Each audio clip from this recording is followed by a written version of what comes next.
So this week we are going to talk about HQ trivia. What the fuck is that? Exactly. Let's dive in. Okay, I'm glad nobody remembers this because I don't know what the f is. I have no idea. I've been to pub trivia before. Yeah, And does that count? is that at HQ? I don't know if I've been to the HQ of pub trivia before. Yeah. Is that like a mega bar? What is that? I mean, it's kind of that, but it's a social media app. It was a trivia app that you would download, and on designated times throughout the day. Oh, yeah. See? There I it have is, heard of John. this. Yeah. I remember hearing about it and being like, "That's fucking wild! What you're telling me? The words Yeah. that are coming out of your mouth are crazy." what? Yes. Okay, what the fuck? So HQ Trivia, it was a live interactive trivia game. Sorry, let me say that again. There's a lot of words that describe this app. A live interactive trivia game show app that first launched in August of 2017 by Intermedia Labs. It got quickly gained a huge following with thousands of players that tuned in to compete for real cash prizes. Yeah. So you would log in. Okay. It was a scheduled thing. It was like, I think it was like, It's like Thursday nights or something like that. I remember. it was twice a day. It was twice a day at like 3 and 9 p.m. Pacific time or something like that. But anyway, we'll get into that later. So it was created by the co-founders and entrepreneurs, Russ Yusupov and Colin Kroll, who were co-founders of Vine. These guys got good ideas. Yeah, they got them brains. They got the things. Put them on Shark Tank. See what happens. They're gonna eat the shark. The whole thing. I knew it. The whole thing. Do you guys remember that guy that ate a whole plane one time? Anyway, so they. What? Sounds absurd. Keep going. Sorry. So they were after Vine. They were seeking, a way to bring live television to a mobile device. And within the first 3 months, it reached 1 million downloads. And it was designed to offer a new way for people to win real money through a live interactive trivia game. Now, this seems pretty like a natural progression of content at the time, because Totally. we there were decades of game shows where you could win real money. So it makes sense that somebody would want to put that into your phone, right? It was a simple game. Answer 12 multiple choice questions correctly in real time. And they were in 15-minute segments, and you could win real monies. Yeah. Players would tune in at designated times. Correct answers would advance players to the next round, and the players with the most correct answers at the end would win a cash prize. Now, John, you are the only one that seems to remember this as well as myself. Did you ever play it? I never played it. I had friends that would like have their phone out at a bar or like a restaurant, and we were out, whatever, and be like, "Oh yeah, I have to do this thing," as if it was like an obligation. And I had it explained to me a couple of times, and it was like that was just the thing that they were doing at that time. They're like, "I have to check in," because I didn't know anybody that won, but it was like, yeah, you basically like you answer questions until you get one wrong, and then you're kicked off. Yeah. And you try again keep watching. later. You can keep watching the game as it goes. I remember I logged in like once or twice when I would be like on the bus or whatever. And I would do like one and be like, well, I'm really bad at this game. But you can see the player count and it whittle down with each question. Really cool. This is also, at the end of this, you guys can tell me, just prompt me. I have an idea for a new slasher movie. We can talk about it later. Just All right. Do not let me forget. Well, so HQ Trivia quickly became a phenomenon. It attracted hundreds of thousands of players every day. The app offered a unique combination of elements, which is one of the reasons why it became so popular, which was one, the thrill of competition, the chance to win real money, and the excitement of playing a live game show on your phone. Like you can do it anywhere. Love game shows They and do. winning money. Oh, everyone wants to come on down, dude.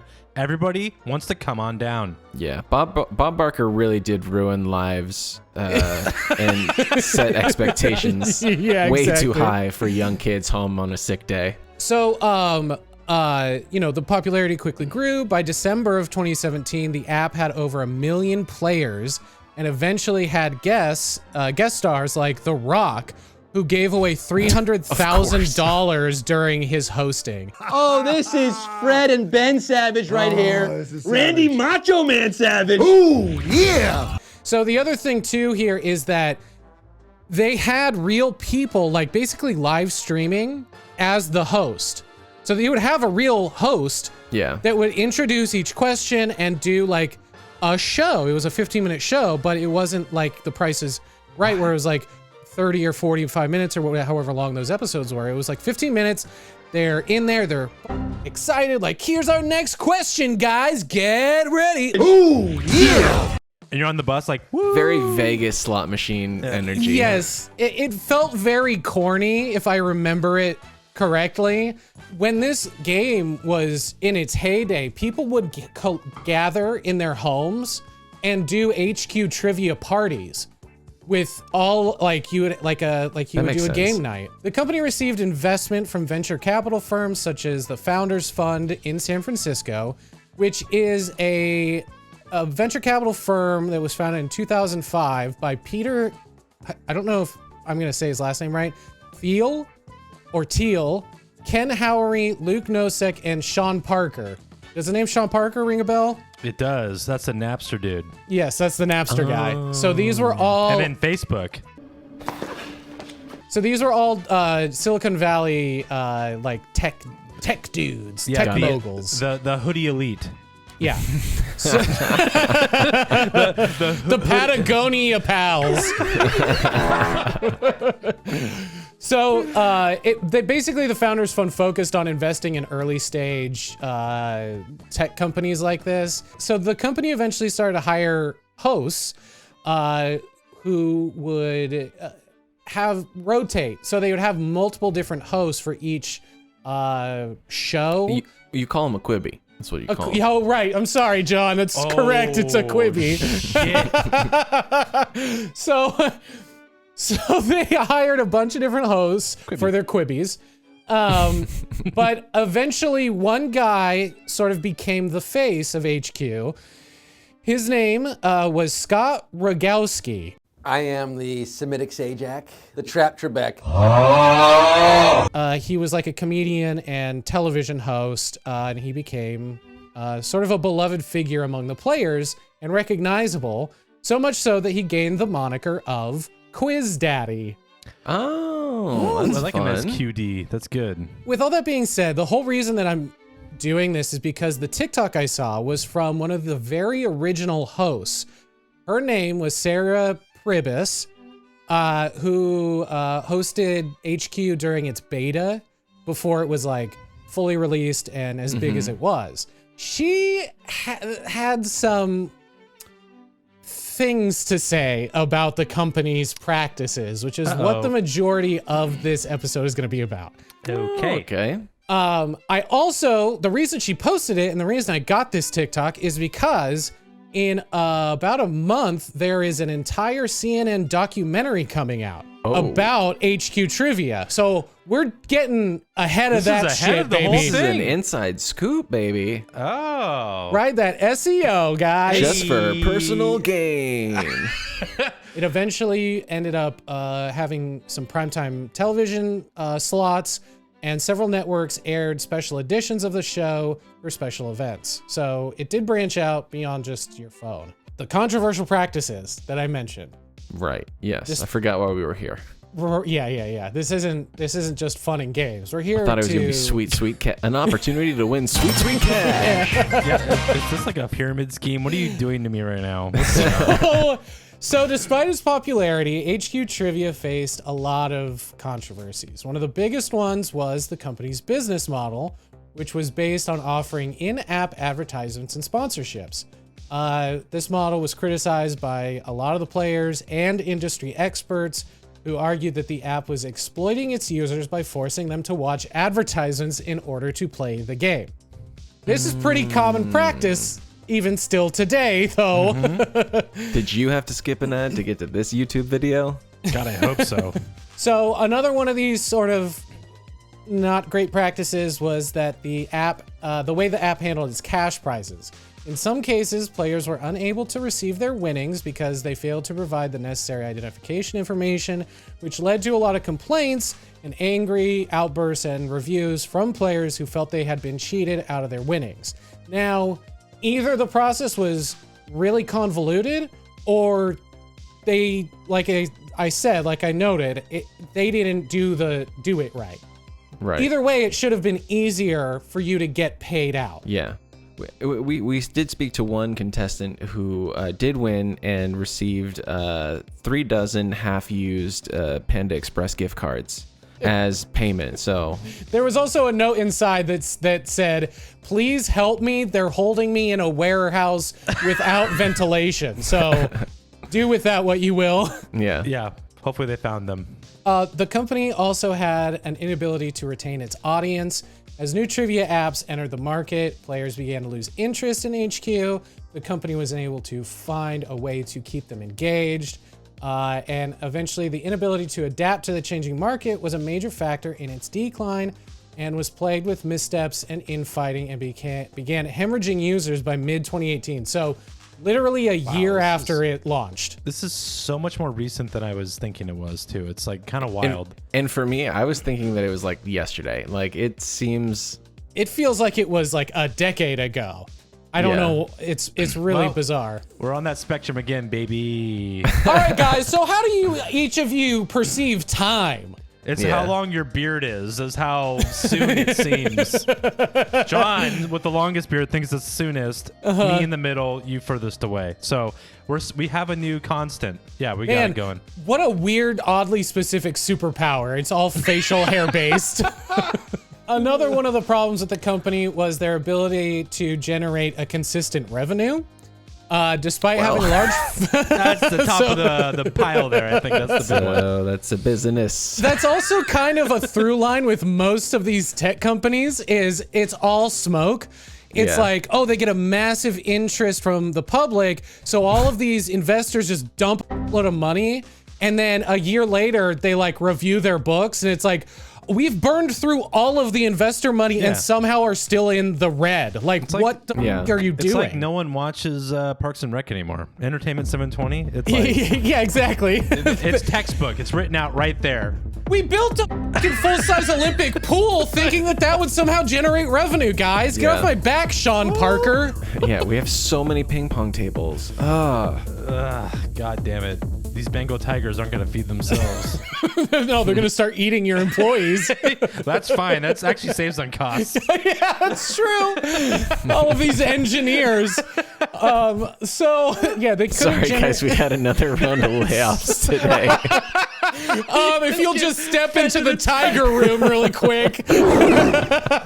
You'll find your severance. Who wants to feed Simba today? God. This is one of the worst tangents we've ever gone on. I also called a tiger Simba, but regardless. Get your Disney right. Jungle cat, dude. Get that jungle cat out of my office.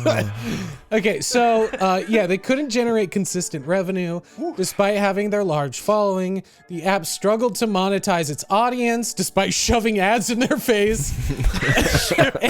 I mean, that's sure to work eventually, right? Yeah. And Intermedia Labs was forced to lay off nearly all of its staff by 2019.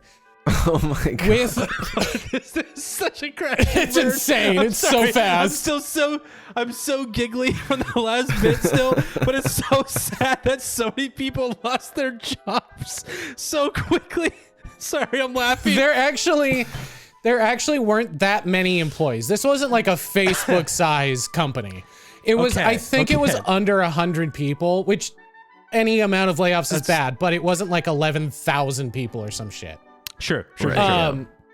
Around the same time, the host, the Quiz Daddy, Scott Rogowski, also quit, which was another huge blow for the company that obviously didn't help retention. He left to pursue other opportunities, and the game show was never quite the same. They tried to replace Quiz Daddy, with other hosts, but they were unable to fill the void left by his departure, and the game show's popularity continued to decline. I'm still on the fucking poor business practices and criticism, so this is the last one. Oh my gosh. They also faced criticism over its lack of transparency when it came to its algorithms and questions. Some players accused the company of rigging the game in order to increase the number of players who answered questions incorrectly, thus increasing the number of advertisements they were shown. Oh, shit. Wait, you're telling me that a game show was rigging the system? I don't know about that. That a game show didn't want to give away free money, essentially? Weird. Yeah, that seems super weird. Okay, so that's all of just like how the company functioned, public facing. All of this was exacerbated by infighting and a mutiny that consisted of constantly changing CEOs. I have to understand, is mutiny a term that is only used at sea, or is it also Oh no, that can be used on that land? is land-based. Yeah, you Okay, can use that land-based. Yes. You can do a land mutiny. So land mutiny was transpiring. Yeah. So yeah, constant changing CEOs and the untimely death of one of the founders, Colin Kroll. Obviously, that would ruin any company probably on its own. But in the situation that this company found themselves, it was like, excuse the pun, but the nail in the coffin for the company. Like He did it. Yeah. literally and figuratively. His story is actually really, really tragic. But we'll get to that later, unfortunately. It was a cultural phenomenon. Like I said, it struggled to maintain the success in the face of these controversies. But what I found more interesting about this whole situation was the mutiny that happened among the employees.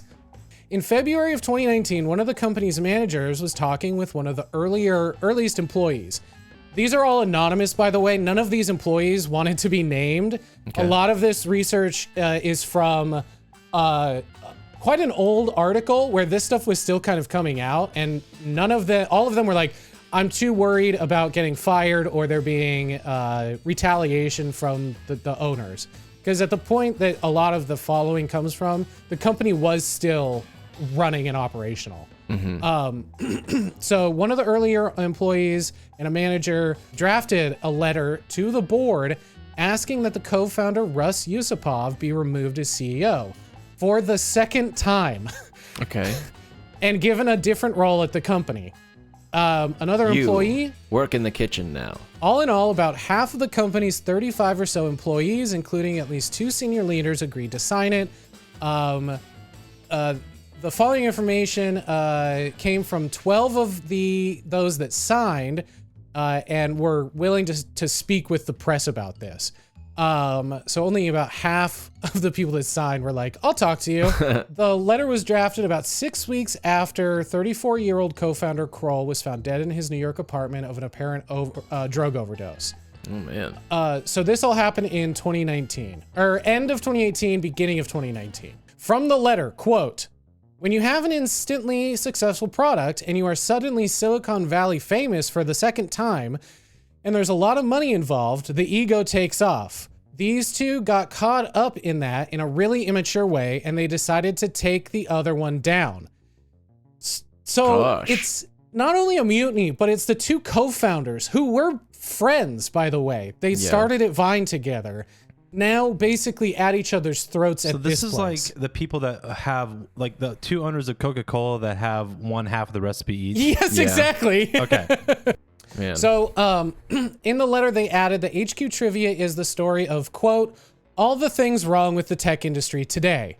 Yusupov had been removed as CEO in September of 2018, and the role was handed to Kroll when he returned as the CEO of Intermedia Labs after Kroll's death just a few months later. The working environment was like a powder keg. Some were grieving the loss of Kroll, their friend and boss. Others said that while Yusupov was a brilliant designer, he was a poor CEO, prone to micromanagement and indecision. Participation in the main HQ trivia show had been cratering since spring of 2019, from a peak of 2.5 million daily users at its high point in 2018 to less than 300,000 by February. By April, a daily game attracted about 126,000 users, down 95%. Oh my! Wait, that makes it so the last 5% have a much higher chance of winning. Where's the money? Yeah, where'd it go? Every time someone wins, like they have to fire more people. It's like this horrible. Stop situation. winning! Why did we do this? Some of the employees felt that management had no plan to stop the bleeding of cash. They said leadership blamed the troubles on the summer season, a slow time for media, and the nature of viral apps, which can crash as fast as they rise. That came from the board of HQ. They're like, you know what? Fucking shit happens, dude. We knew it was going to happen eventually. You guys were in this for the long haul? Oh, Yeah. Joke's on you, you dummies. Oh man, this is like a pump and dump stock situation where someone got rich. I guarantee you, I mean, I have to imagine that people that are like members of like the boards of these companies 100% look at this as pump and dump. I'm going to invest a bunch of money, get my return on investment, and I'm out. And then like they do it again. I always visualize this as like a dude in a suit walks into a public park and drops a live grenade, like, and then walks out of the park. It's dark. But no, that's what happens. Because it only affects the fucking common person. 100%. Yes. They're blowing up a bunch of children in a playground. Let me expand on that metaphor for you. Yeah. Really paint me that word picture. I'm gonna Thank you. dig my heels in. Another employee said, when Russ was reinstated as CEO, no one wanted that. He was removed by the board. He failed miserably, tanked the company, and blamed the viral nature of things in the summer, but had no plans, no strategy, nothing new to add to the app. Cool. Brutal. Wow.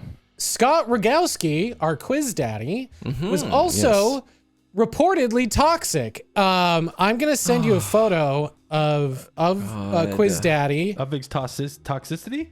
It's also got some no. screenshots of what the app looked like too. He looks like a Scott Rogowski. I don't know what that means, God, but he looks like a Scott Rogowski, Rogowski. dude. Yeah. He quit the show to host a new baseball-themed program called Change Up. He later attempted to renegotiate his contract with HQ to continue hosting the Sunday show and make special appearances.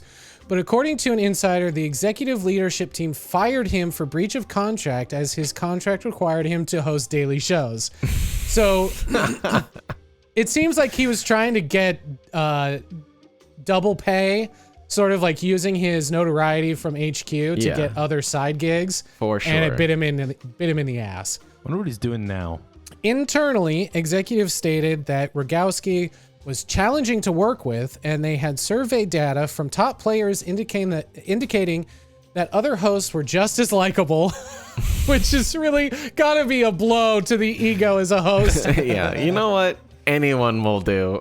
Others said that Rogowski was not in fact difficult, but rather, quote, miserable. Oh my gosh. One person stated that he did not like how Yusupov treated him or the company's apparent trajectory, while another person claimed that his new job just paid more, which... All right. Okay. That's fine. Sure. At a February 2019 meeting, supporters of the letter expressing concerns about the CEO of the company, who at this point was Yusupov, met to discuss the letter. They debated whether to sign it with their real names or use anonymity, ultimately choosing...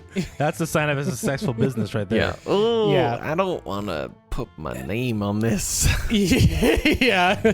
Ultimately choosing the latter due to fear of losing their jobs.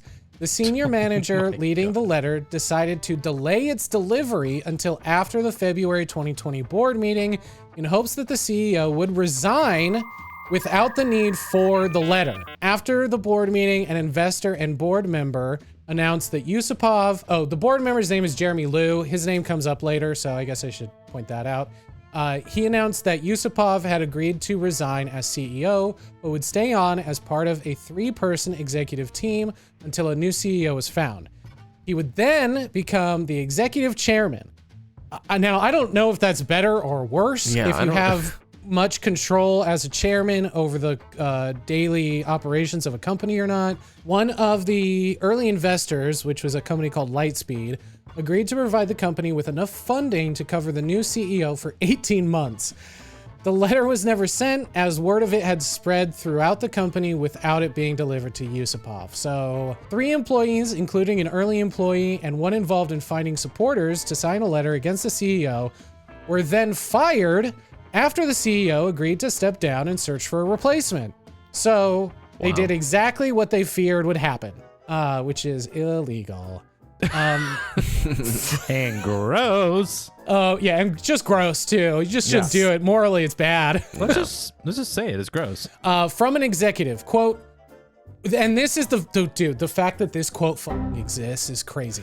Because it's basically them admitting to the fact that they did illegal shit. God, I Quote, love when people do that. Quote, Like self-incriminate. Accidentally just put out a statement of being like, I mean, it was 5 years ago. That's some limitation, right? so what? I walked into that children's playground with a live grenade and left it there. Oh my God. What are you gonna do? Arrest me? I'm a billionaire. From an executive, quote, we got rid of underperforming, bad energy employees, not a technical term, Nope. that were not in it for the team. There's no poison around and everyone is excited now. No poison. oof. No, we don't even listen. We can't even listen to Poison on the. No, not even the records. Yeah. Get No. it out of here. I hate hair metal. There's a shared Sonos of the office. No poison allowed. A big sign over the Sonos. Yeah. No poison. And it's in the font. The CEO of Tinder, her name is Ellie Seidman, was also a board member. She came out and said, quote, the search is going quickly and well. Is it? It's going quickly. Quickly and well are not usually. What is the triangle of fast, cheap, and good or something? Yeah. You can only have 2 of them. Yeah. To me, that's we're quickly weeding out the bad. That's what it sounds like to me. So the search is going quickly and well. Because of innovations at the core of HQ, there are very few opportunities as exciting as this one, as the company's crashing and burning. The search has generated a lot of interest from highly accomplished candidates. The complicated relationship between the co-founders, right? Kroll and Yusupov, this was another factor in the company's tension and ultimate downfall. Their relationship was a factor. Kroll was the technical one. Yusupov was the creative. They complemented each other well in the beginning, but as the company rose, their disagreements became more intense, with arguments over every topic, often being seen arguing in a conference room in the office. That's a good like having look. shouting Love matches. it. That's like Real Housewives of CEOs or whatever. Like, absolutely. Real Housewives of the boardroom. I want to see that f***ing show for sure. Real board members of Silicon Valley. Yeah. So That's a hot one. that's a Yeah, good one. that's a good That's your one. pitch, Kyle. Work on that. Okay. Whatever the other thing you were The talking about slasher's was. out. It's all suits and glamour now, baby. Hello, Bravo. Oh, yeah, we've got that new sound you've been looking for. So tensions between the two of them worsened. We're gonna jump back in time to December 2017. When there was a story in Recode that reported the company was having trouble even back then concerning raising money.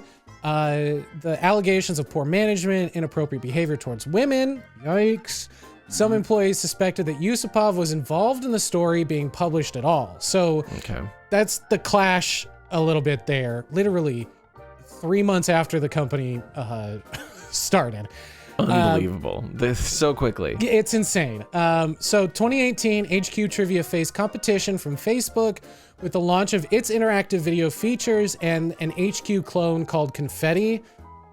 I never saw that, but it's probably defunct as well. Kroll and Yusupov began burning money on experimental projects that did not help growth, such as launching and quickly killing international shows and offering huge jackpots, apparently. Awesome. Kroll began showing up to work late and disheveled, causing him to confide his worries Cocaine. in 100%, in messages to at least one employee. The employee told Yusupov about the, quote, weird messages and Kroll's possible drug use at the time, leading to a report being filed with HR, legal, and the board. The company hired an investigator to look into the matter. That's how bad it got. Good Lord. But some board members seemed skeptical of the report because I question whether or not they actually felt skeptical or they just wanted to ignore it so they could keep making money. Because that seems like something like, why ruin our golden goose? Like, there's no problems. Fuck it. Like, enable him. As long as he's still doing the work, I don't give a shit. I don't want to hear about his drug abuse. Like, eventually, Lou, Kroll, and Yusupov locked themselves in a windowless conference room for several hours in a heated battle where they discussed removing Yusupov as CEO. Ultimately, they stripped Yusupov of his CEO title. I think this is the first time, and awarded it to Kroll. Yusupov himself eventually agreed to the plan. This is like a belt title match where like he had to strip him of his belt. It's just got a fucking table and chair match. Yeah. In the windowless room. Welcome to the cage. But it's a dark windowless room, so they all have night vision goggles. Oh, that's sick. Some Splinter Cell shit. Let's go. Slasher's back on. Yeah, hey! I was gonna say that could be one of the challenges for your survivor-like CEOs of Silicon Valley show. That's a good call. Night vision goggle, boardroom beatdown. Yeah, immunity necklace. Like, an immunity. Well, it would be an immunity belt. Right. Yeah. An immunity puffer vest. Like in Survivor, it's like you hold the immunity puffer, the Patagonia vest. Yeah. You will not be eliminated this week. Wear the vest with pride. It wouldn't be called eliminated. It would be called laid off. You'll not be laid off this week. You will find your severance package outside the door. It's like God, it writes itself. I'm sorry, Glenn. Your services are no longer needed. Please go talk to HR. Your exit interview will be taken off camera. Oh, no. Hold on. Let me take it again. I'm sorry, Glenn. We've eliminated your position. No, John. I can do one better. Do it. Your position has become redundant. Ooh, nice. That's what it is. Nice. It's hot we got lingo, there. guys. Okay, so. God, are we guys processing trauma? What's have you survived a layoff in the last few months? Oh, God. So, they stripped Yusupov's title as CEO, gave it to Kroll. One of the employees during this whole escapade called the entire thing, quote unquote, amateur hour. And another saying that they would have preferred a more seasoned successor rather than the lesser of two evils. Okay. I mean, me too, I think. I think we all would have enjoyed HQ Trivia to really thrive. Honestly, just bring back Vine. I don't know why they f***ed around with something else. Yeah, guys, get your head out of your ass. Bring back Vine. Well, who bought that? Was it Twitter? Twitter. And they killed it? Yeah. Thanks, Jack Dorsey. You ruined comedy for a good couple of years. And they were roommates. And they were roommates. God, they were roommates. Sorry, I had to get it in there. This is a quote from another employee. It says, quote, "Tech guys have a good idea and they become CEO. Who thinks that's a good idea? They didn't go to business school. They have no experience of managing people. And all of a sudden, they're running a company of 30, 50, 100 people." Completely agree with that sentence. Yeah, absolutely.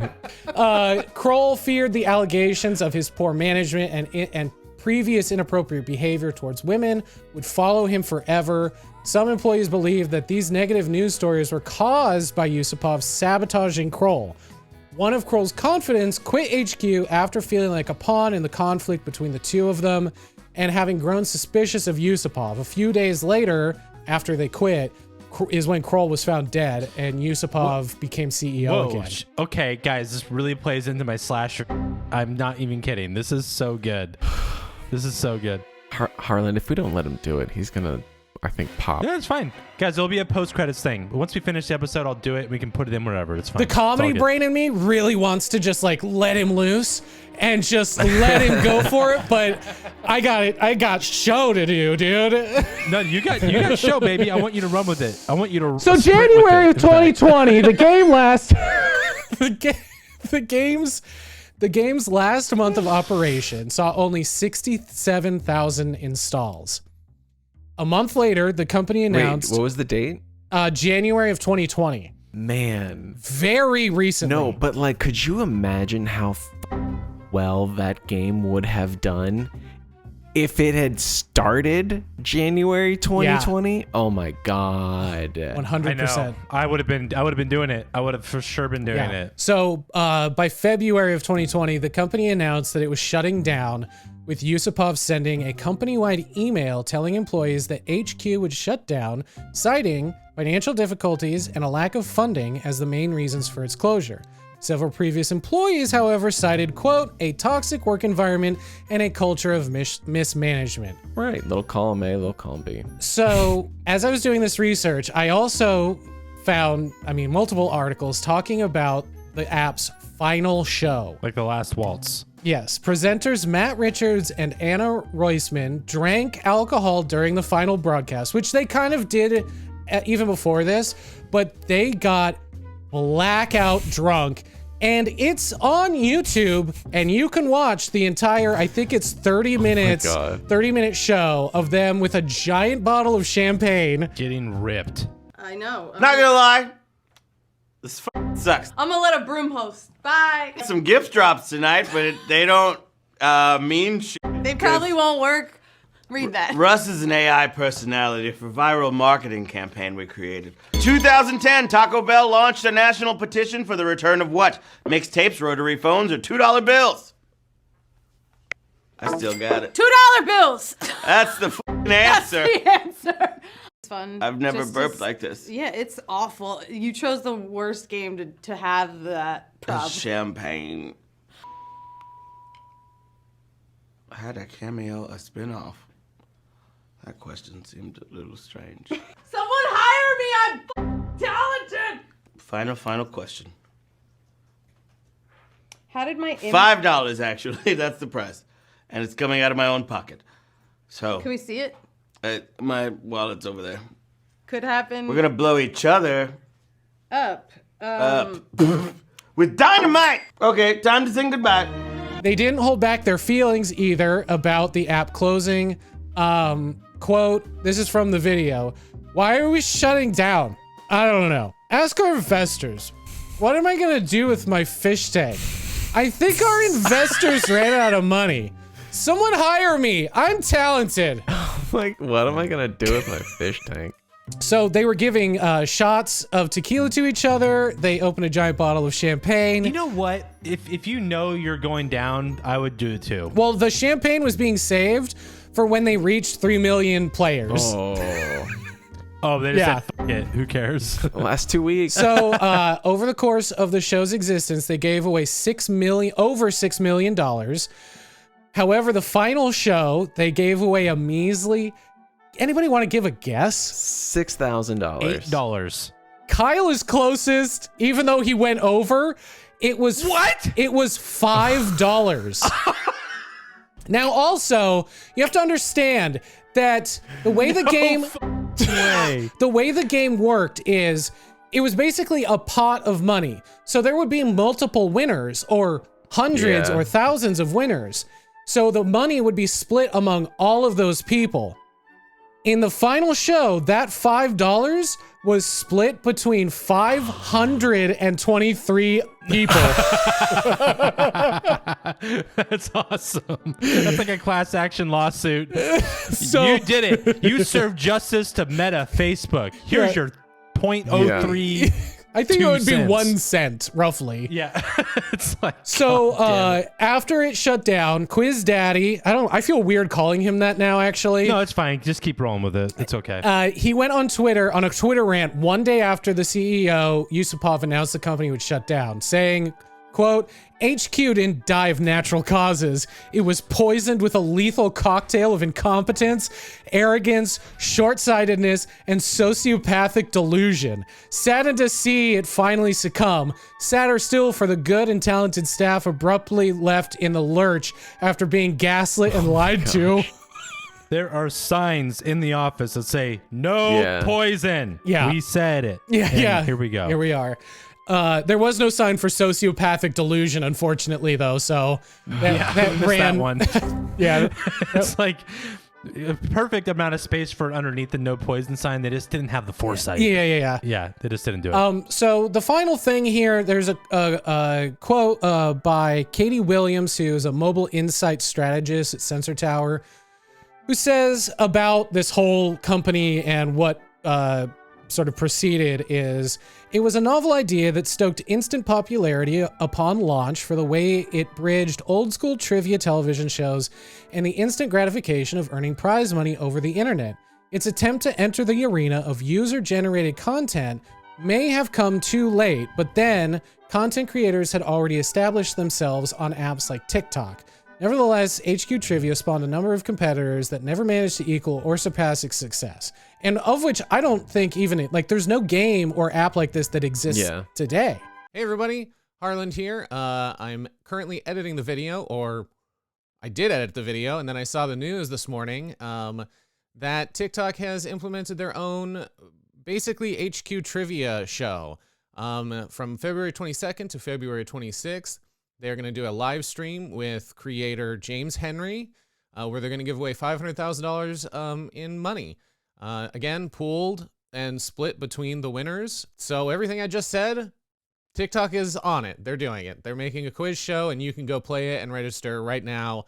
So I was about to upload the video, but now you've got this little nugget, so enjoy. That's the roller coaster of HQ Trivia, guys. That was quite the ride. Sarah Pribis, the one of the very first players, she also in her TikTok videos has talked about this because of the upcoming documentary, and she talked about how they would pay their talent really poorly. Like, she was making $150 to do these 15-minute segments, but she was writing all of her own material before the shows, and she had to quit like certain shifts at the bartending job she had, and they didn't give her a raise for like 2 years. And she even at one point found listings for new talent that was offering way more money than what she was being paid. They're being seen by millions of people weekly, and they deserved way more than what I'm sure they got. I'm sure the only person that got a decent paycheck was Quiz Daddy Scott Rogowski. Anyway, I wanted to mention her because she's been talking about this, and I'm sure when the documentary comes out, there's going to be even more. Yeah, can't wait, honestly. I'm excited to see us in it. Yeah, me too. That'll be really cool. I've never seen myself on the old big screen, you know what I mean? Boob tube. Sometimes I just like airplay a photo of myself to the screen and just look at it. Kyle, you just got to keep working on that slasher or reality show. Not really sure where your head's at this point. It's kind of a combo of both. Well, but you know, it's half baked. I don't think you guys are ready for it, so we'll talk about it later. Yeah, and until then, good luck out there.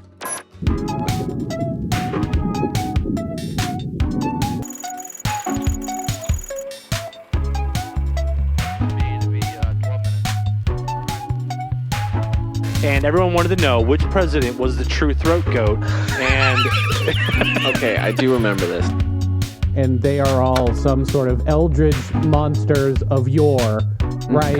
Yes. She was also selling videos of her farting in the jar. I hate this so much. I hate everything about this. yeah. Secure to starboard.